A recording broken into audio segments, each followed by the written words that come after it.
Well, good evening, everybody. Welcome to the Denver Bronco Roundup podcast. We are brought to you by Rocky Mountain Sports Network. We're sponsored by Morgan and Trinkets. And if you're sick and tired of talking about a Carolina Panthers win or a Broncos win over the Carolina Panthers, well, you're in the wrong spot. We're going to be talking about that a lot tonight, man. I'm excited. I've been wearing that orange and blue all since Sunday, rolling into Tuesday, and I expect to wear it the rest of the week, man. I'm telling you, man. You go out there, you perform like that, you get a win like that, you got to be excited. I got to be excited because I got to welcome everybody in here, including those on the panel. I got to say hello first to Albert, the Mile High Dutchie, the one and only. How you doing, Albert? I'm doing excellent, and the team is doing excellent as well. We are 5-3, second in the division, and who would have thought that at the beginning of the season that we would be here in this position? I think nobody in the NFL, maybe some diehard Broncos fans, but pretty much no one in the NFL would have thought that we would here. I think we're silently sneaking up on the NFL and that we're becoming a really contender. Well, I know one person that would, and that would be Albert Mile High Dutchie. Looking over the where he had us after this, I think you had us actually at 6-2 in your preseason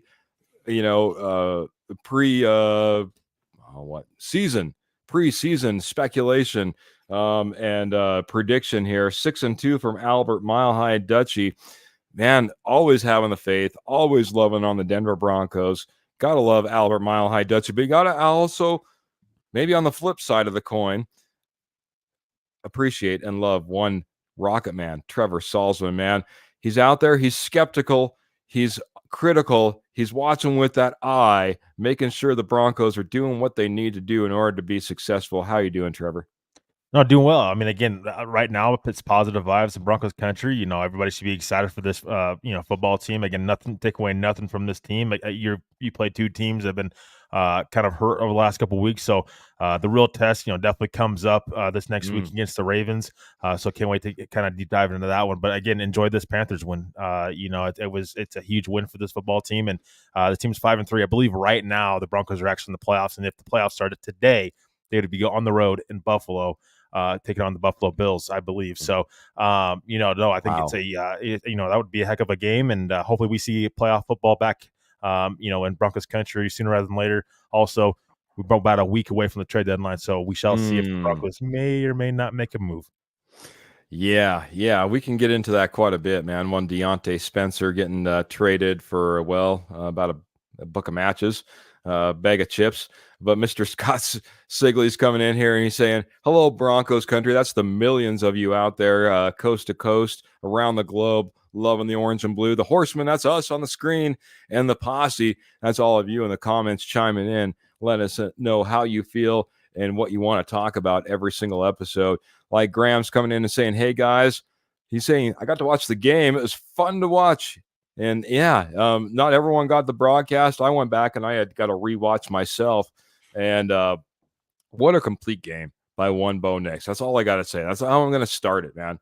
A complete game by Bo Nix. I haven't seen that type of performance from a quarterback in the orange and blue in many years. I'll be honest. I don't think I saw it all last year. I don't think I saw it the year before. It has been years since I've seen a quarterback go out there and command like he did. And if it wasn't for some drop passes, some missed opportunities, some fumbles. Who knows what could have been as far as the stat sheet was concerned. Ernie Mays always coming in here, showing the love, saying hello, Keith and Trevor and Jody and Dutchie. Go Broncos country only. Bo Nix for 6. And, man, he was dealing once again, putting up 3 through the air, 1 on the ground. 1 Bo Nix. Bo Nix for 6 has been something we've been able to cry out quite a bit. Way to call it out, Mr. Ernie Mays. Mr. Roy Osborne coming in and saying, hey there, horsemen and the posse. Let's get to chatting about the Broncos. Boy, I love this name. This has been a supporter ever since I can remember. One Michelle Knoppers. Wow, what a great teammate you have, Mr. Albert Mile High Dutchie. And one Michelle Knoppers, always supporting us, saying, evening, gents, my favorite Bronco gents. Well, thank you so much. What's happening? Wearing that orange and blue, and happy about that Denver Broncos win. And the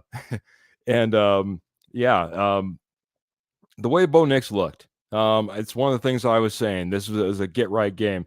Is it a hoodie? Yes, it is, sir. It is a hoodie. Can't get it up over the headphones, but it is a hoodie. Thank you, Graham. Good evening to Mr. Adam and Kayla Koppel, saying, good evening, family. Let's go Broncos. Man, it's feeling good, man, being a Broncos fan. And that's been a long time since we've been able to come in here after 8 games and say that, man. So you're absolutely right, Adam and Kayla. Let's go Broncos. The Flying Dutchie, the Rocket Man, and well, I guess I'm the maestro. And Mr. Yeah, get my conductor out here. Gotta say hello to Michael Ronquillo coming in here. Get my phone off to the side here in just a second. All of a sudden I've lost it. I imagine he's dropping stars like he always does, saying, good evening, Keith, Albert, Trevor, and go Bo Broncos. My good friend Jeremy Dressler, who's asking me for fantasy advice. I'm not sure if I'm the right guy to ask if you look at my fantasy record, but that being said, saying, sup, fellas, go Broncos. He's asking on the side, not in the chat, because we're good friends, just to let you know. And Mr. Patrick Wiltsey, I'm going to have go forever just on these comments, gentlemen. Rocketman Dutchie and the bearded one. It's a great day for the roundup. Yeah, it's always great. And Patrick Wiltsey, I've reached out to Lion Coffee, but I've got it in my cup this evening, man. I'm telling you, vanilla macadamia nut getting me through all these comments that I got to read. And appreciate Lion Coffee and their unofficial sponsorship of keeping us going episode after episode. So thank you so much. Graham says, Trevor knows his stuff.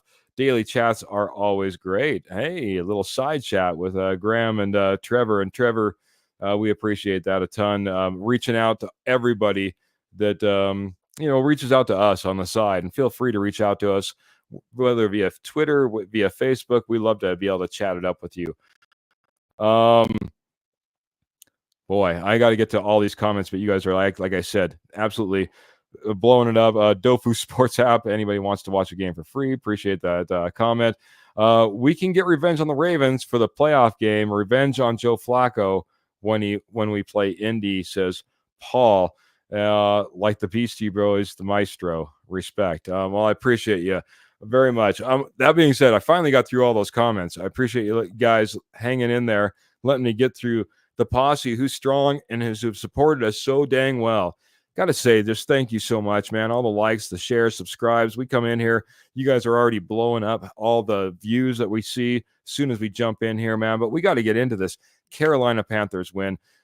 I want to go to Dutchie first, because I always end up getting Trevor on, seems like every single episode. And Dutchie, it seems like it's a little more sporadic. I'd love to have Dutchie on every episode. He's a busy man. Dutchie, I just want to get your impressions. Like I said, my first impression is most complete game from Bo Nix by far. Looked like he was out there wheeling and dealing like an NFL QB, like a veteran. What are your thoughts, man, when you came away from this Broncos win, this 28-14 win, versus, we got to keep in mind, a beat up, lower quality team in the Carolina Panthers? I don't think, even although they had less of a team, don't forget we had a lot of 1-6 teams that won last week against really very reputable teams.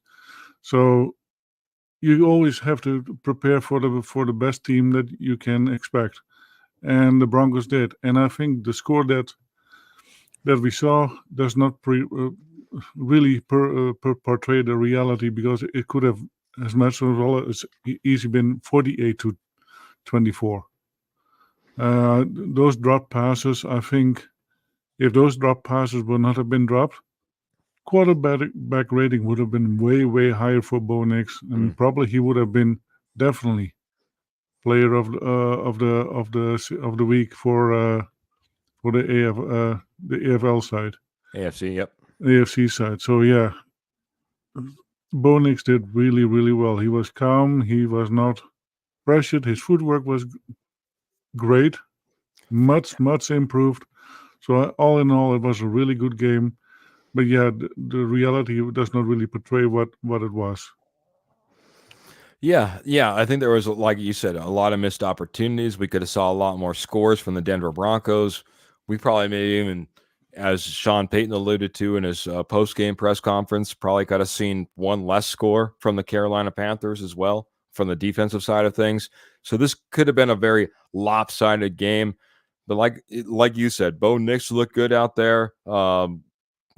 Missed opportunities. That's something that Sean Payton has picked out even in this win as well. Mile High Dutchie's doing it. Trevor, what are you going to pick out in this win versus the Carolina Panthers? You got a chance to go back there, look at it, see how look at this entire game, see how it looked, and what stood out to you. We've hit on Bo Nix a little. I don't know if you have anything else, but that was certainly a big key point. No, I mean, with Bo, I think Bo, the emphasis, it was clear this past week against Carolina that he really wanted to work on his footwork and he wanted to be a better pocket passing quarterback. Although I will say, I don't want Bo Nix to just be complacent with being a pocket passing quarterback. I think there were some plays against Carolina where he could have used his feet a little bit more. So I think whenever he finds that balance, the better off he will be. But again, I thought he played well. I thought his footwork was much more improved than it has been this year. He played really well. I know the drops are a big thing, but again, trust me, there's teams that have way more drops than the Broncos do. So I know the wide receivers and tight ends, even in the running backs, they just kind of get a lot of flack for the drops, but I promise you it's worse in other areas and on other teams, I should say. But no, I think the defensive line as well. I think the defense played really well, really taking Chuba Hubbard out of the game.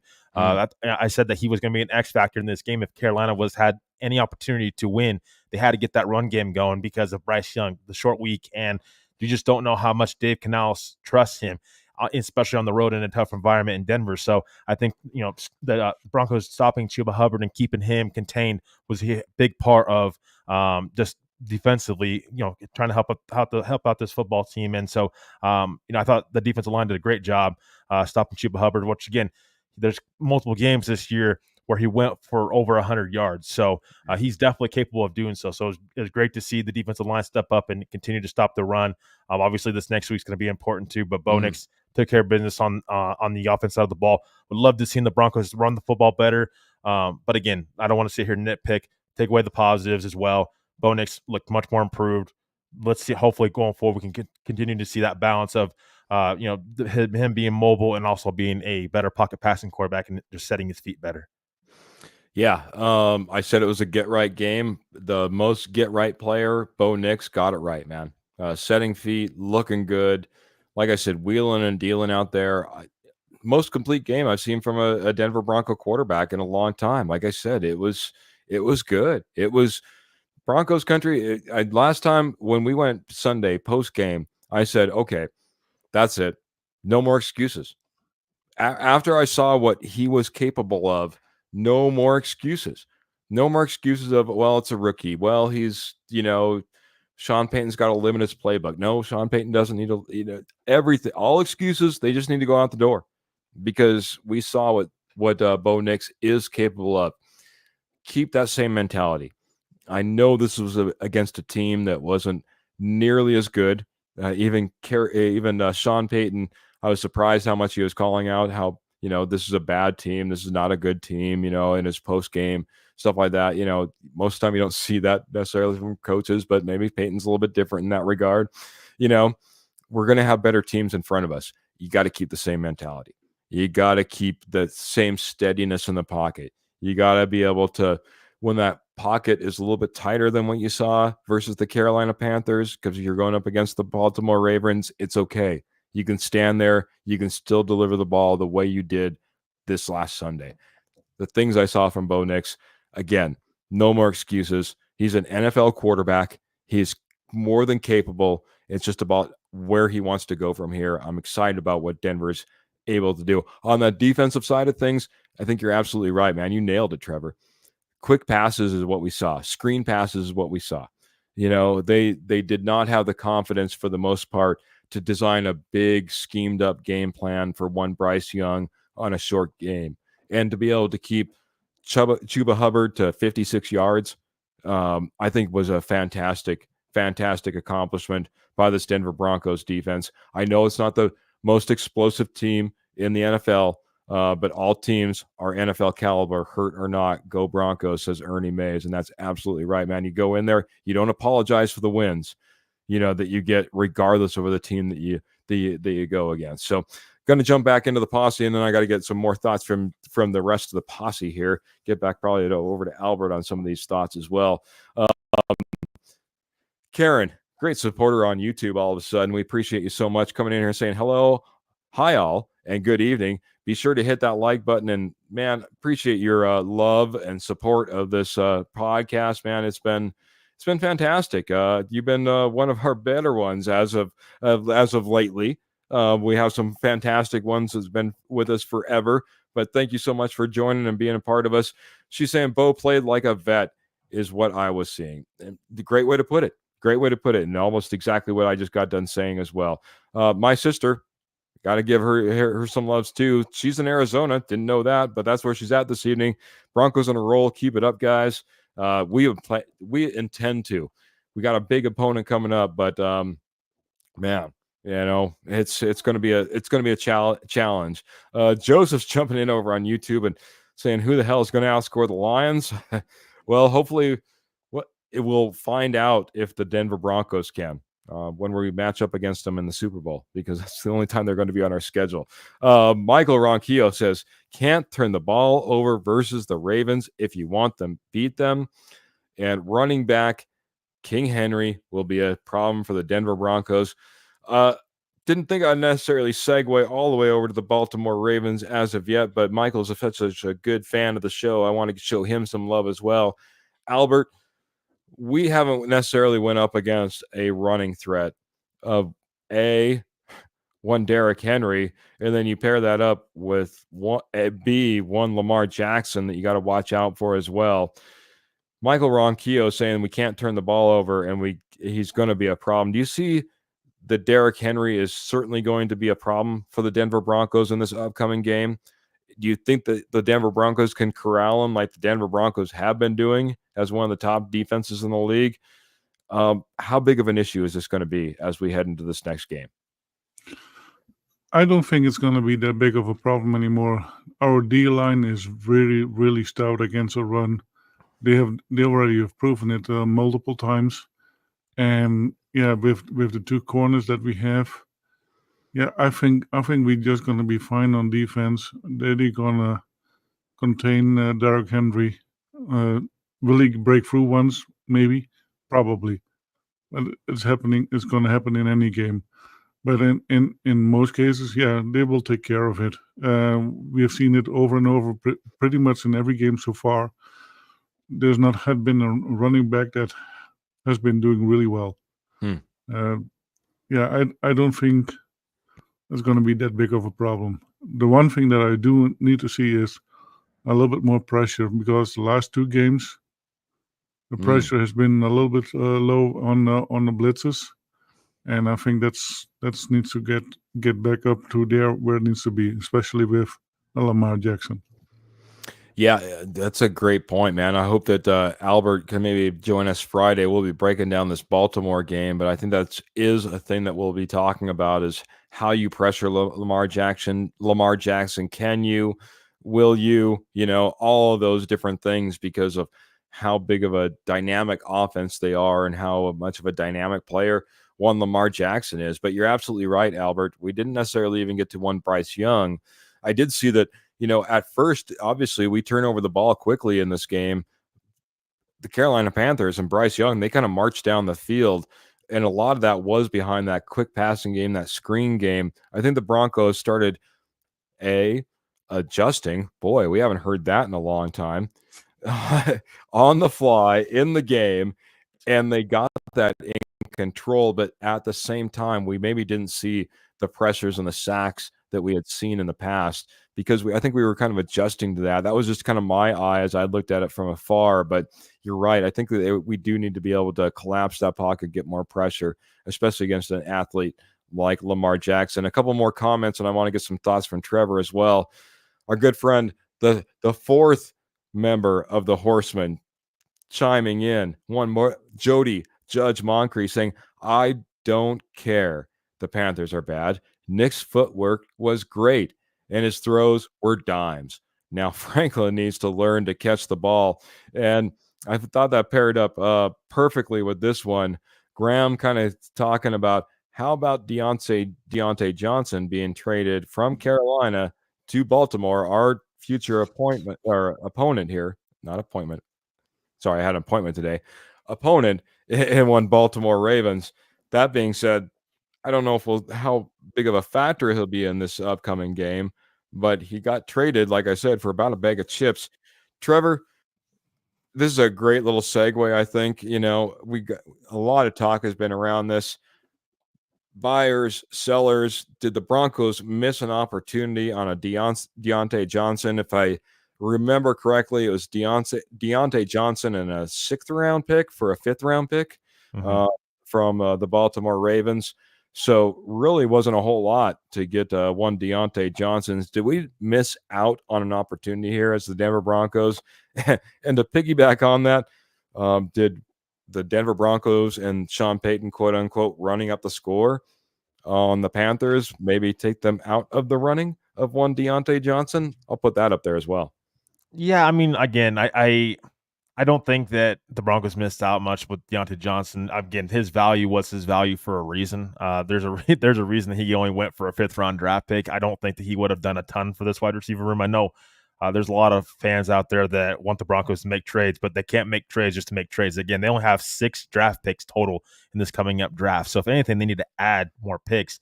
And maybe a guy like, again, Greg Dulcich, who's not really playing much of a role with this team, and Baron Browning, who obviously you have Nick Benito and you have Jonah Ellis, and then, of course, Jonathan Cooper.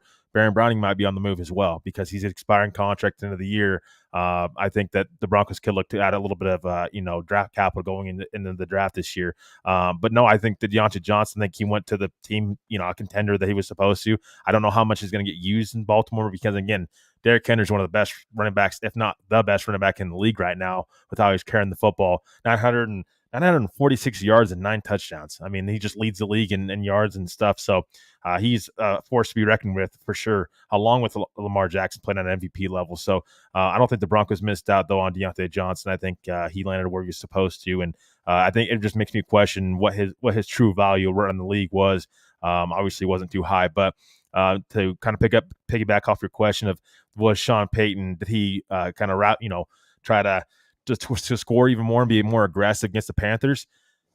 I mean, I think the trick plays for me is where I just don't know. That's why I question it. I don't question the aggressiveness of Sean Payton. I question the trick plays that were out there because I think those could have been saved for other and more important games. You already are up by multiple touchdowns. I don't see why you have to have the trick plays out there, But again, you play until the whistle's blown and it's the end of the game. So I don't mind him being aggressive. And the defense, if you don't like it, you got to go out there and stop the offense. So, yeah. But the trick plays was the only thing I questioned with Sean Payton, just because I think those could have been saved and put in the bag for down the line against different opponents. Yeah, I get that. The trick play, maybe not the spot, but at the same time, I mean, especially when you get a penalty, when you're lined up for a fake field goal and you still decide to go for your fake field goal, you only have so many opportunities. It's not like you can line up in the shotgun and say, we're going to go for it on now 4th down in that opportunity. And I really think that Sean Payton, what he wanted to do, he wanted to get reps in.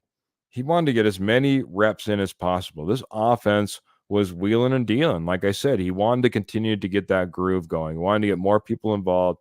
He wanted to keep that momentum going. He wanted to be able to maybe propel that into the next game, right? And if that took a trick play in order to extend the series and extend this drive, then so be it. And maybe that's a little bit questionable at best, especially at this point in the season. And maybe the Panthers players, coaches, fans didn't necessarily appreciate that all that much. But we're not. I don't look at it as running up the score, because I don't feel like we're Kansas City Chiefs that are just blowing out a team and just continue to pile it up. A team that you expect to be winning all the time. We're still in that. Well, it was the big topic like that we got, at least I had in our last episode. We're still trying to get right. We're still trying to get right in so many ways, and I think this was opportunities to get right, in my opinion. So I want to get Albert's thoughts on this one, since we're on the trade deadline and trade questionnaire. Scott's coming in on YouTube and saying Bo did well enough to trade Mr. One Jarrett Stidham. Maybe add some depth at inside linebacker is his thoughts. We have a Zach Wilson. We have a Jarrett Stidham. We have one Bo Nix, who's now progressed into what I've said is an NFL quality quarterback, no looking back. Albert, do you think that we've progressed to the point with all the injuries that we've seen across the NFL that the Denver Broncos should start maybe shopping a Jarrett Stidham? I don't think so. If they do shop him and again get a good pick for him, then maybe. But right now, I think the trio they are working really well together. They're forming a really good bond, from what I hear, and they are helping each other to get better and better and better. And I think once you have that going on, that chemistry between three of them, I don't think you should rip it apart, unless you get a really nice upgrade. For example, like a really nice pick for the next draft. But other than that, it's not going to hurt him. Is he going to be here? Keep it as it is. That's my opinion. And yeah, and by those trick plays, this was a really good game to try them out, because you get the rep in there. Is it going to work? Oh, you were almost there. Maybe next time it is going to work. This was a really good game for it. I like that, man. Getting the reps, you know what I mean? Sometimes you just need to go out there, get those live reps. We talk about preseason. We talk about getting live reps. We talk about, those first few games and getting them under your belt and getting some experience and knowing what works, what doesn't.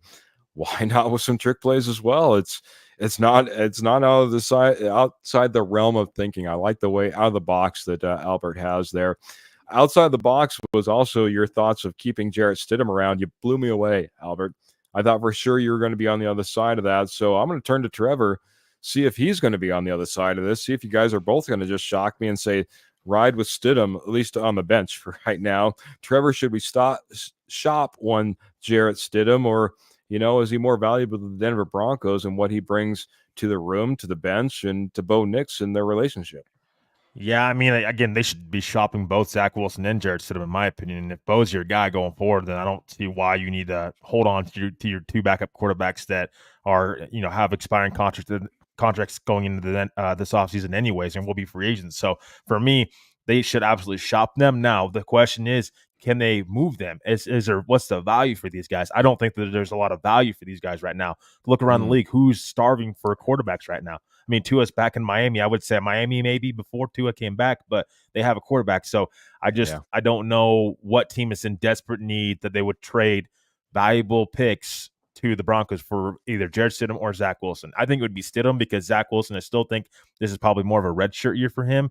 But Stidham, I mean, I just don't think there's a team that's willing to deal, viable picks for him right now. So I think both staying on this roster. But again, Greg Dulcich and Brandon Browning are two names for me to watch as far as guys that they can end up moving to add to their draft capital. Again, because they have 6 total picks in this year's draft. So they may use, maybe a 6th-rounder, Brandon Browning, or 6th-rounder and Greg Dulcich to move up a little bit in the draft, because they don't have a 5th-round pick at all. The Broncos don't. So. There you go. There you go. Maybe some opportunity, but who's really looking? Who's really shopping? Even you go to Cleveland, Jameis Winston ends up looking good. You go to Indianapolis, Joe Flacco's been good in the league now for a couple of years. So where are the opportunities at? Like you said, Tua's back now. So, maybe Miami's dried up as well.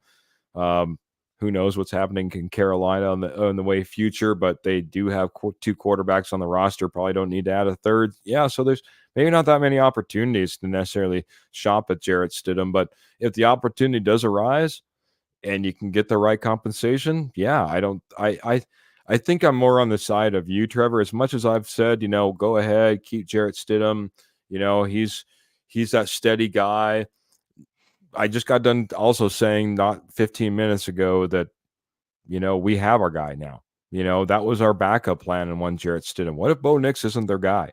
What if Bo Nix is, one of those first round draft pick quarterback flops that we see it from about at least 50% of all first round quarterbacks taken in the NFL draft? You know what I mean? It's not outside the realm of possibilities. Well, I think I'm on the other side of that now. So, if we can get quality compensation, get the right draft picks, I might be okay with that, because at some point you got to move on with who you think your franchise quarterback is. And I think that's one Bo Nix. So, I also think I got a couple other thoughts as well. First, I got to give a little bit of a love here to Joseph. Joseph says the season is over. Give the Lombardi to the Lions. To which I say, Joseph, we have fantastic cousins on the East Coast called the K&K Sports Show. And on the K&K Sports Show, you'll have the best fan to talk to in one Carson Shears. Carson Shears is a huge Lions fan, and I'm getting the feeling, Joseph, you are too, based on your comments. We appreciate you coming in here, being a part of the show, but I do got to say, check out the K&K Sports Show. We love those guys over there as well, and check out Carson Shears. I'm sure you'll be loving them as well. Trade Browning for a 2025 draft pick. I want to get quick thoughts on trading one Baron Browning. I'll go to Albert Mile High Dutchie first. Baron Browning has been kind of third fiddle in the Jonathan Cooper, Nick Benito show so far this year, especially with what we've seen from Nick Benito getting 6 consecutive games with sacks now. Baron Browning is one of the, kind of like I said, the third wheel here. Do you think that we should be trading him for a 2025 draft pick? If so, what would be your asking compensation in a 2025 draft pick at this point? One Albert Mile High Dutchie? Yes, I would trade him, because he has not played half of all the games that were available to him. So yeah, he's more of an right now an spot taker than that we really have benefit from him. If we get a 4th rounder, I'm even happy with a 6th rounder for him at the moment, because right now, he's not doing anything and just taking a spot up that we can use for somebody else. Very good. 4th rounder, 6th rounder, get some compensation. Baron Browning isn't getting necessarily done on the field for the Broncos. We can probably use him as an expendable piece and pick up some draft picks. As one Albert Mile High Dutch, he's on the opposite side of what he thought of one Jarrett Stidham. So I would like to get, the Rocket Man's thoughts on this. What are your thoughts on trading one Baron Browning and the compensation we should get for him?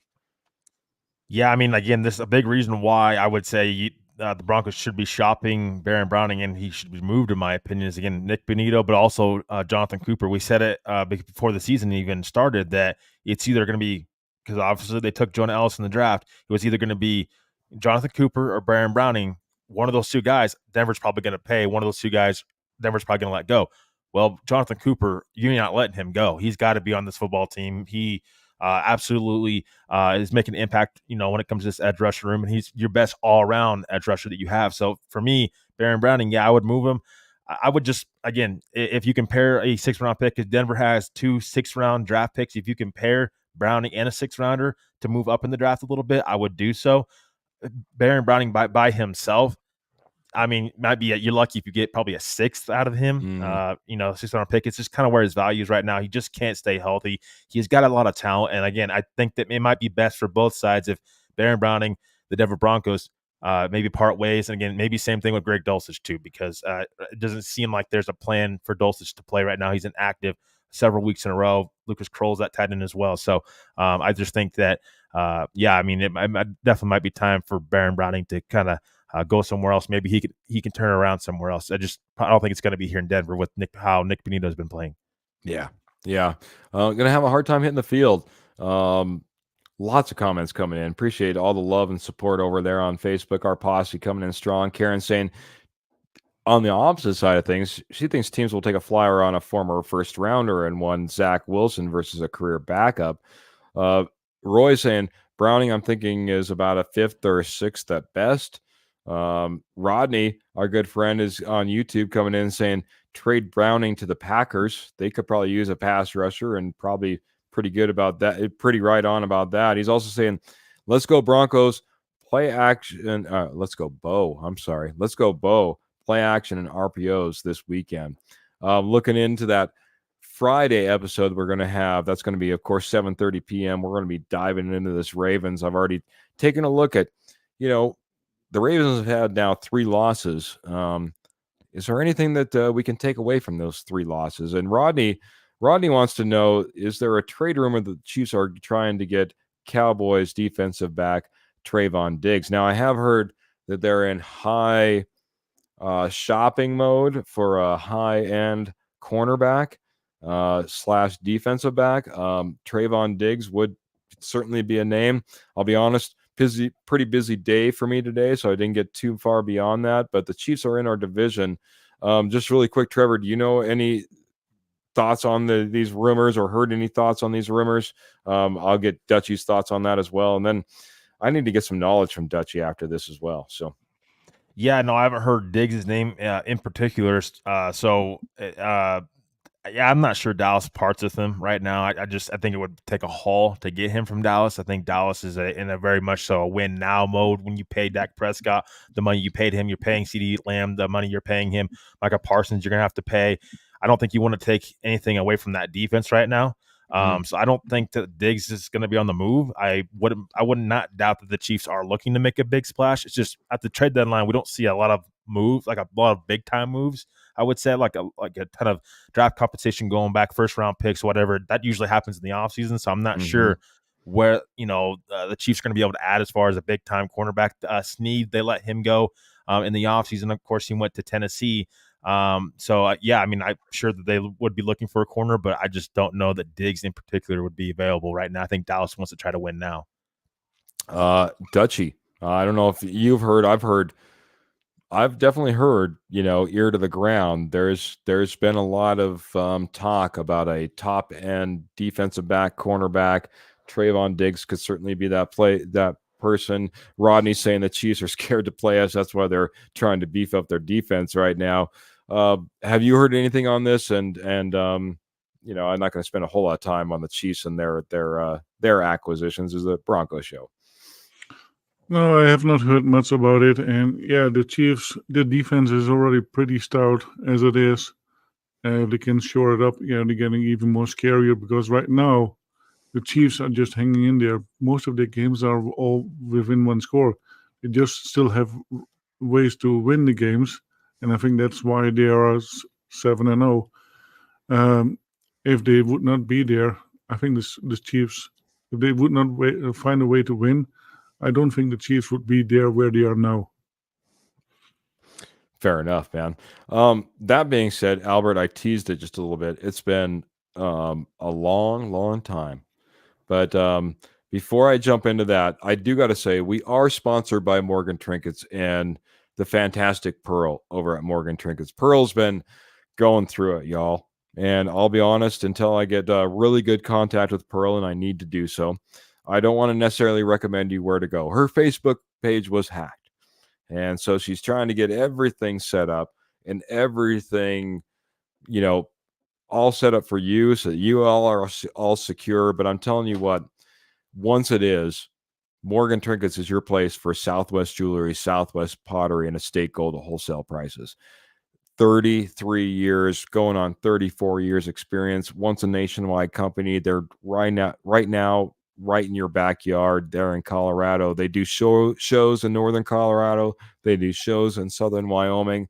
And I promise you, I'm going to get you all the latest information for Morgan Trinkets just as quickly as possible, because I'm telling you what, holidays are around the corner, and there's no better place to go shopping for your best loved one than Morgan Trinkets. Morgan Trinkets, like I said, your headquarters, Southwest Jewelry, Southwest Pottery, and Estate Gold at wholesale prices. I'll get you the link as soon as possible, Broncos countries, because you don't want to miss it. They're fantastic. They've taken care of a lot of our posse. They've taken care of a few of our hosts here on the show as well. And everyone's just been super, super satisfied. So as soon as you can, and as soon as I get the link, check out Morgan Trinkets, and they'll get you taken care of right away. Kind of like the way that Albert Mile High Dutchy, he gets us taken care of. He takes us to school every now and again with a little bit of Knopper's knowledge.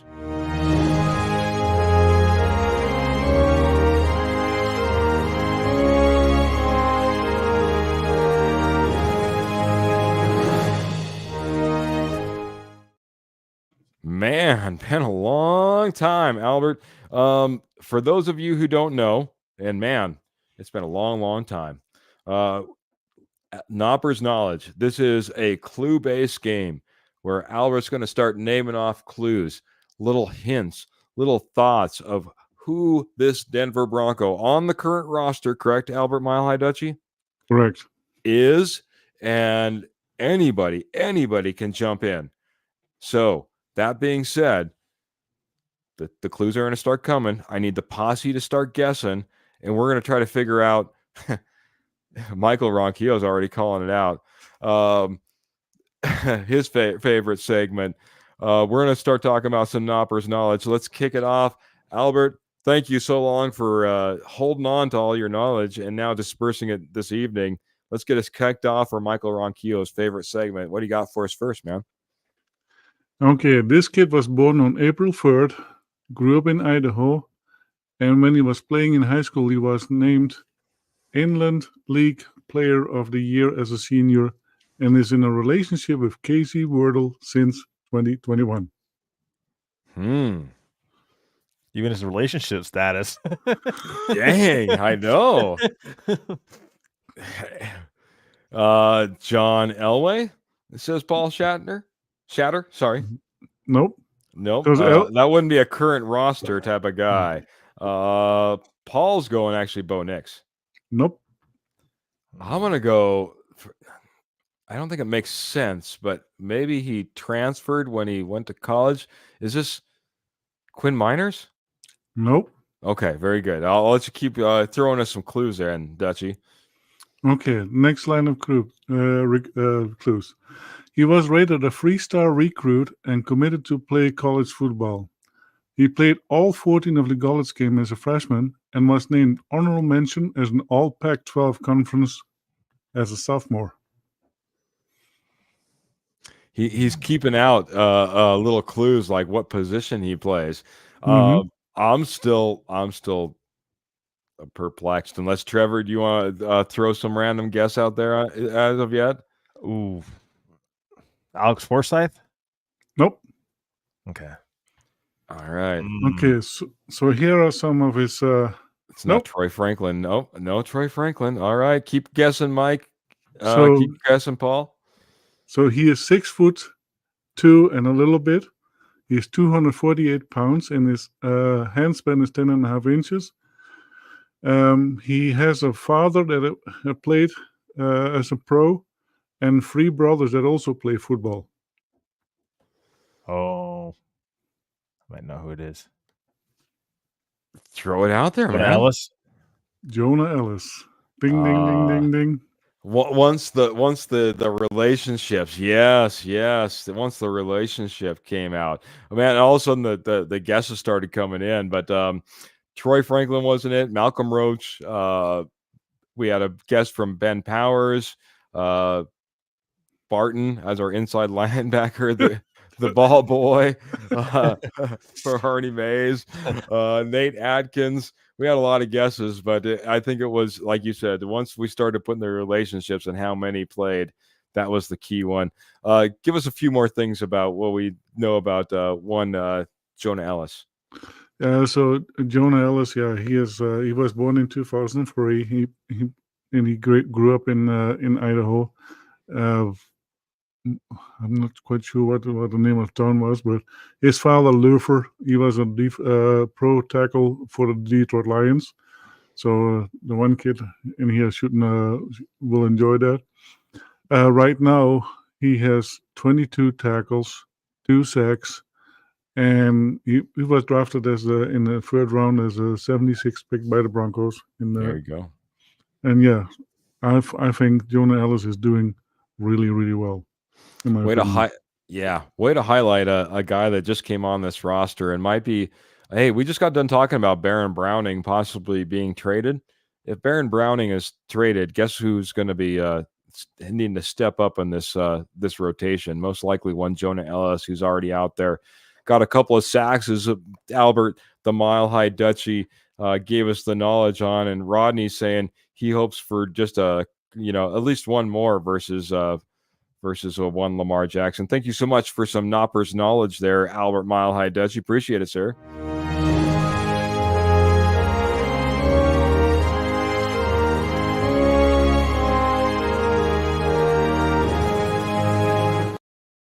Always bringing it, buddy. Always bringing the knowledge, man. Bringing the chalkboard. Appreciate you so much, man. That's it's been too long, and I'm glad it was a favorite segment of one Michael Ronquillo as well. So, we talked about a lot on this episode, man. I don't even know where to go from here, I feels, man. But I know I got to turn it over to Trevor. I keep feeling like he has like a thought in the back of his mind. He's almost like he's trying to chime in. So, Trevor, we're starting to round it up. We only got about 10, 15 minutes left in this show, man. But, man, again, an impressive win versus the Carolina Panthers. It is a beat up team, kind of down now team, and now we got to get geared up for this Baltimore Ravens team. Buyers or sellers, it feels like we're a lot more maybe sellers than buyers necessarily in this the turnaround. But putting this all together, man, how do you feel about the week? Any additional thoughts? I'll leave it completely open to you, sir. Did we get this comment from Phil earlier? It kind of segues. If we didn't, jump right in, buddy. Yeah, so Phil McLaughlin again. Phil, if you sent stars, I can't see it right now, but if you did, just thank you, and thank you for chiming in once again in the chat. You're amazing, a big part of our posse. Good evening, Keith, Rocketman, and Dutchie. Sorry I am late. After we win Sunday, who do we go after? Running back, tight end, and wide receiver. Oh, Keith. So I wanted to hit that because it's kind of segue into this. But Keith, do you want to answer that first, and then I'll answer here in a little bit. Yeah, that man. Oh, if I was to pick. After this, let's see. After we win Sunday, I like this. Phil's coming in. He is, by the way, coming in with 100 freaking stars, sending in from above, man. Tell you what, it's been nice, beautiful skies, man. I can easily see 100 stars in the morning hours and the evening hours right now. It's gonna get down to 17 degrees tonight, by the way. Bundle up. And that being said, 100 stars, man. That's pretty amazing. Appreciate you. If I was to choose, Phil, if I was to go running back, tight end, wide receiver, I still think you could probably get your best value in a wide receiver. I think that's still where your best value would be. Running back is so tight anymore. I heard people talking about, trading for Miles Sanders, who we just saw this last Sunday as an opportunity. I know people have been talking about tight end for Njoku, but I really think if we really went out there and we searched, I think wide receiver is where I would try to put my resources, because I think that we're going to have our best opportunity to maybe get the best value back in a wide receiver, because tight end is going to be expensive, and I think running back, none the different. You know what I mean? Running backs don't fall off trees these days. So if I was going to choose, I'd look for wide receiver, because I'm not looking to spend big capital here. If I can pick somebody up for a 5th, 6th, 7th round pick, that's what I'm looking for. I'm not looking to spend 1st, 2nd, 3rd round capital here for a player of any sort. I'll turn it over to Dutchie, man. not to shank you out of the conversation since you brought about the comment, Trevor, but I want to get I want to get Dutchy's thoughts on this. So if you had to choose a position, running back, tight end, wide receiver, what would you give for Phil? I would get, and especially if we win this coming Sunday, when we win, it's not if, when we win against the Ravens, then a lot of teams, a lot of players will see, okay, guys, this is a playoff team. This is where I might have a shot of the playoffs. So teams and players are more willingly to come to the Broncos. And especially what is going on now right there with Sean Payton setting a different type of culture and that kind of stuff. And here's the thing. If Brock Bowers would come available, I would trade my first round pick for Brock Bowers. I think that's where we need to have more strength on the tight end. Yeah, we saw Sean Payton is finally putting a little bit more effort in it to put the tight ends into playing. And if you have a player like Brock Bowers coming into the Broncos, I think now we have an offense that really is a viable threat for everybody. Because the receivers we have, they need a little bit more sticky hands, a little bit more holding on to the ball, because the 2 touchdowns we had was because of fumbles. I think we could have a really, really stout offense with a guy like Brock Bowers. Okay, I'll just throw it to you. First round isn't enough, so you had to throw in a first round, and you're willing to also give up a what round pick? I'm for Brock Bowers, first round this year, next year. Come bring it. Two back-to-back first round picks for Brock Bowers? If that means you are secured of the playoffs and you have him now secured for the next 3 or 4 years, absolutely. Yeah, there's a point to that, man. There's a point to that. Strong tight end room, or tight end class supposedly coming up in this next year's draft, but maybe just don't wait and you know what you got on Brock Bowers. I'm going to throw it right back over to you, buddy. Trevor, your thoughts here, buddy? Yeah, I mean, again, David Njoku's name has been mentioned a lot. I just don't know if Cleveland's going to move off of him right now. I mean, I think if you're Denver, you certainly try to get him, but I just think the asking price might be pretty high. It might be too high for Denver. I think Denver right now are probably looking to sell a few pieces off, and no pieces off that are playing necessarily big roles on this football team. Baron Browning and obviously, again, Greg Dulcich, those are 2 names I think just makes a lot of sense to move off those guys right now, get additional cap space, and you're still competing. So it's a win-win, I think, for both the players and the Broncos, of course. But one thing that stood out to Sean Payton, and maybe this is a reason why I'm kind of against like bringing in Hunter Renfrow and all these veterans that some want the Broncos to trade for, not only just the draft capital, but it's just Sean Payton's comment. He said, I believe it was Monday, his press conference Monday, you know how you on the phone, I should say, not necessarily in person, but when he was like, no, we have to make sure we develop Bo Nix, not only the quarterback, but we got to develop what's around him as well. And that stuck out to me. Those wide receivers, I keep putting, that nail on the head right here. I think you have to develop what you have in Troy Franklin and Devon Vele. Marvin Mims is going into his second year. I know that it's great to be excited and you want this team to win now, but let these guys develop with Bo Nix. I think you will be better off. Does this team need additional help? Yes, they do. That's what you're probably going to, get better with that in the offseason. But let's see what you have with Bo. He's progressing. He's getting better week by week. And the game's starting to slow down for him. And so is it for these other rookies. I know Franklin's did some drops. Drops were a problem for him in college. He's got to get over that. Cortland Sutton's a veteran in the league. He drops footballs too. It happens. They're human. They're going to make mistakes. So, again, I just think that this team needs to develop what they have, and that there's weapons there. They're just not proven quite yet. But you have a rookie quarterback. You have 4 years of team control over Bo Nix. There's no rush to go all in this year. You've got time to develop not only Bo Nix, but develop this team as well and set yourself up in the offseason and go get playmakers in the offseason. But right now, just kind of, have what you have and see what you win, because you're winning with what you have right now. And you're only not only winning with what that you have, but you're also winning and developing these guys. These guys are getting better because they're seeing the football field. What is Troy Franklin going to do sitting on the sideline? How is he going to get better? Marvin Mims, how's he going to get better if he's sitting on the sideline? Because you have a veteran wide receiver that's taking playing time over him. So that's just kind of my thoughts. I think that a couple guys, they might sell off at the trade deadline. I wouldn't be surprised if they make a small trade, but I don't think we're going to see the Broncos trade a significant amount of draft capital right now here at the trade deadline. Yeah. If I had to put money on anything, if we're all like celebrating next Tuesday that, the Broncos pulled off some earth-shattering trade, probably not. I'm not probably going to put money on that. If they make some small background trades, yeah, maybe that happens. But, I'm not saying they're not going to make moves at all, but some groundbreaking, earth-shattering, can't believe this happened type of trade, probably not going to be happening. Paul's calling out Albert. He thinks he has a man crush on Brock Bowers right now. I'll just let you know, Albert. Graham's really excited about Tyler Conklin as a possibility, and just saying, hey, Hunter Renfro's a free agent. He's absolutely right in that regard, and maybe that should be an option as well.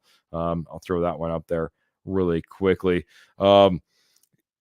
I got to give this a comment just because we haven't stuck enough on it. And then I want to just say one little maybe side note to what we were just talking about. But Michael Ronquillo's coming in and saying linebacker Quan Alexander had a good game versus the Panthers. And that's a 2 games in a row as far as I'm concerned, especially coming basically right into the Denver Broncos lineup, not with very little time to, take reps and get up to speed. I think he's been doing quite amazing.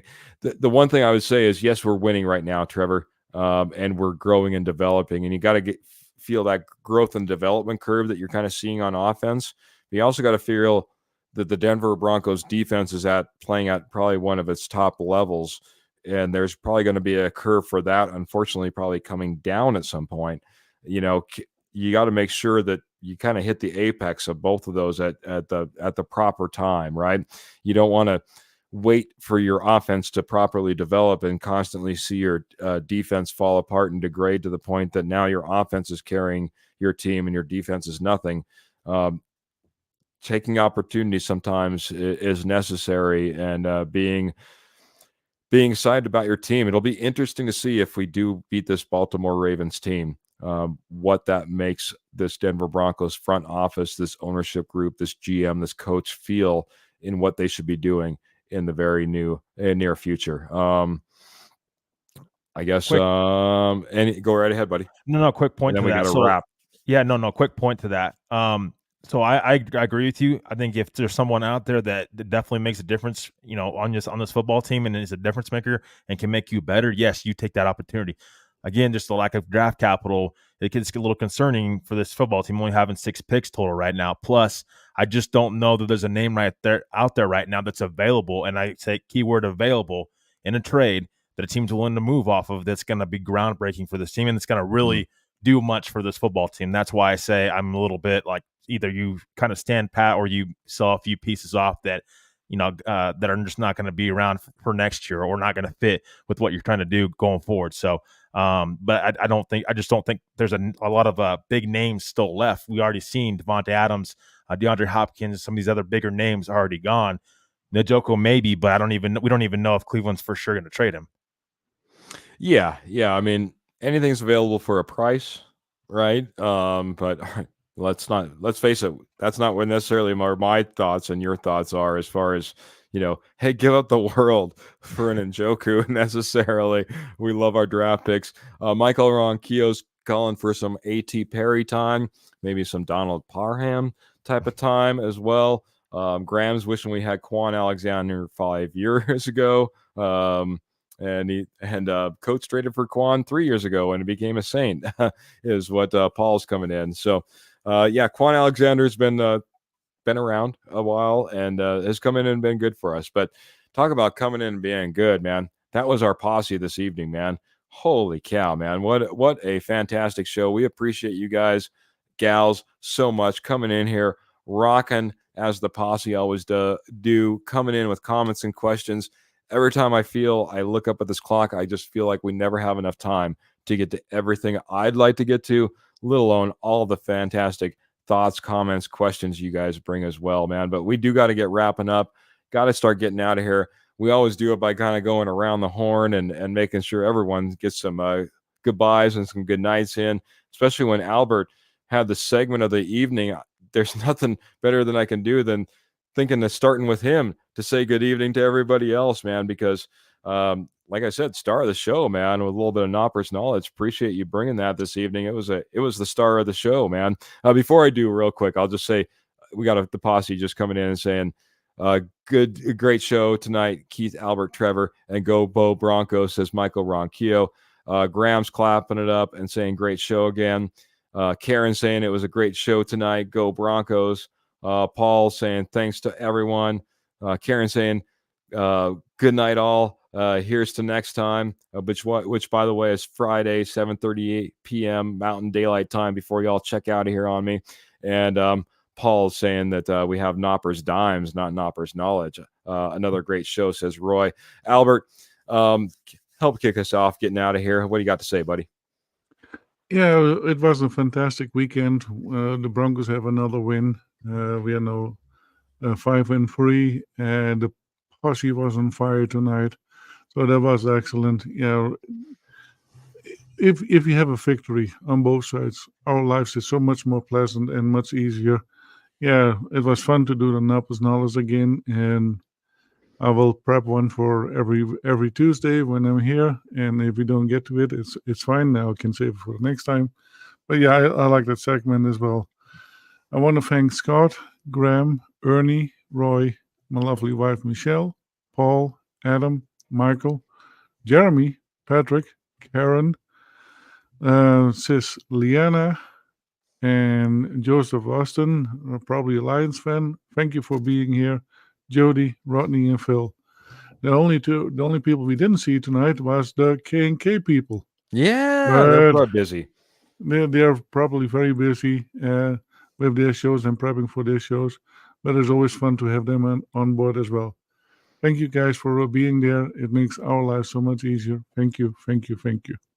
The posse rocks, man. The posse rocks. We appreciate you guys so much. We appreciate all the love that you showed Albert.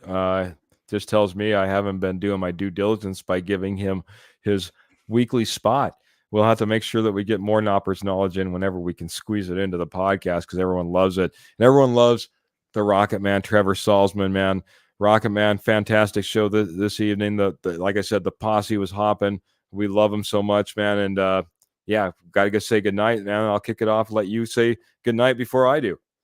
Yeah, I think I know why Kenny and Kurt and some of the guys at K&K over there are not watching this. They have a World Series that they're watching right now. Yankees are up 6-4. So go Yankees for them, of course. But yeah, I mean, I get another great show, and I just want to thank everybody in the posse. Be excited. It's an exciting time in Broncos country. We haven't seen this in a long time, so really enjoy it, honestly. And there's no reason why this team can't realistically make the playoffs, in my opinion. I think the schedule, there's some tough games in there for sure, but I think there's definitely some winnable games for this Broncos football team. And I think looking back at it, in the preseason when we had our predictions, we couldn't say it. We couldn't say that. And so this is why you play the football games.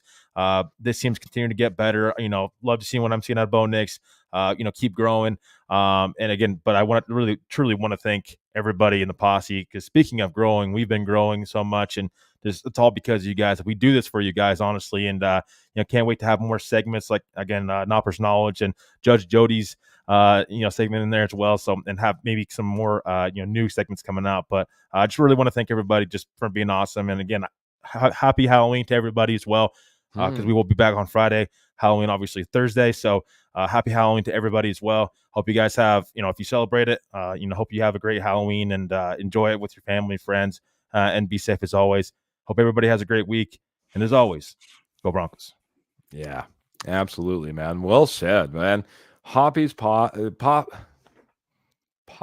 hopping. Hoppy's possin'.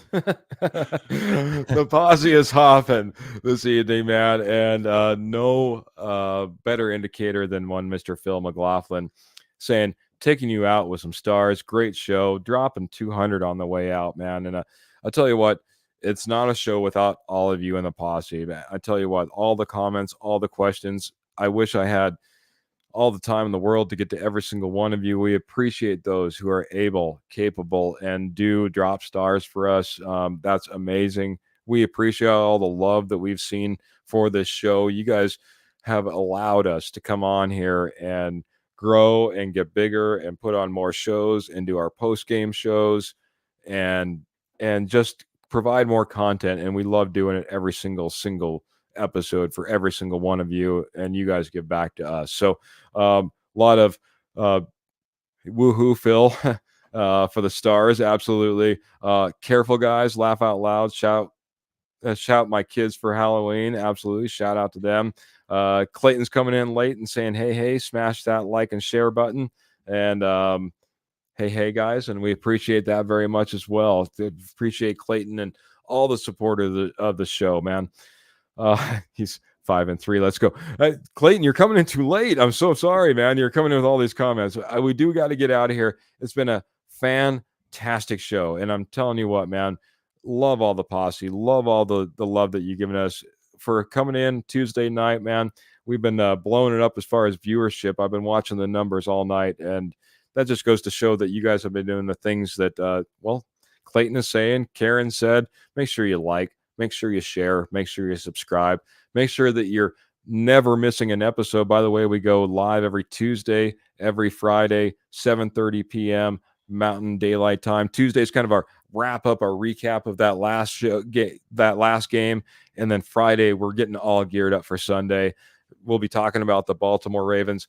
Lastly, once that game gets over, don't forget to jump right in here on the Denver Bronco Roundup, Rocky Mountain Sports Network, and get the post-game reaction show that we have as well. So 3 shows a week. We appreciate everyone that's able to come in here and be a part of every single episode. That being said, we do need to get out of here. Can't wait to be talking to y'all on Friday. It's going to be a fantastic episode because I think we got something to prove heading into Baltimore. That being said, keep those boots in the stirrups, keep your guns in your holsters, and as always, please keep the Denver Broncos in your heart. We'll see y'all on Friday. Have a great evening, everybody.